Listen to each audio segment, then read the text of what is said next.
Depuis que l'ancien entraîneur Daniel Zorzetto a décidé de jeter l'éponge il y a moins de 2 mois, les dirigeants du RCSC se sont activés pour lui trouver un remplaçant, mais aussi pour relancer un club en perte de vitesse depuis sa descente en DH il y a maintenant 4 saisons. Dominique Deharbre, le président des années fastes, est revenu aux commandes du club chapelain avec la volonté de le hisser de nouveau dans le championnat de France. Moi je pense que sportivement, on doit être dans le groupe des 5.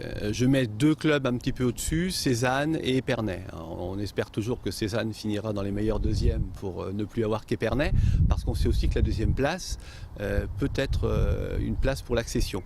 On sera dans le groupe, disons, pour jouer la montée, on l'espère. Il fallait, pour réussir ce challenge, un entraîneur diplômé bien sûr, mais un technicien avec une certaine expérience du football afin de répondre aux ambitions des dirigeants du RCSC.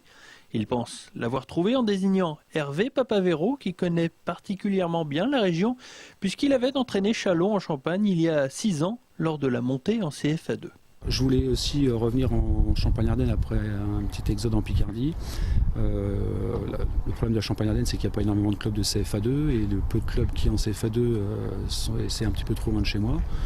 Et ça me permettait de connaître d'autres personnes, un autre endroit, autour de Troyes, de me faire connaître un peu plus dans le département de l'Aube.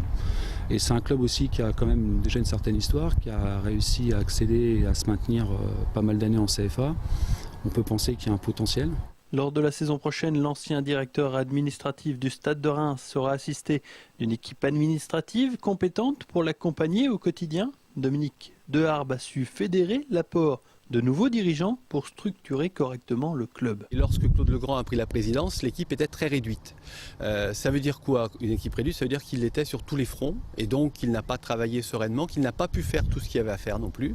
Et lorsque quelqu'un veut reprendre un club dans cet état-là, la première chose qu'il doit faire, c'est être capable de ramener d'autres personnes.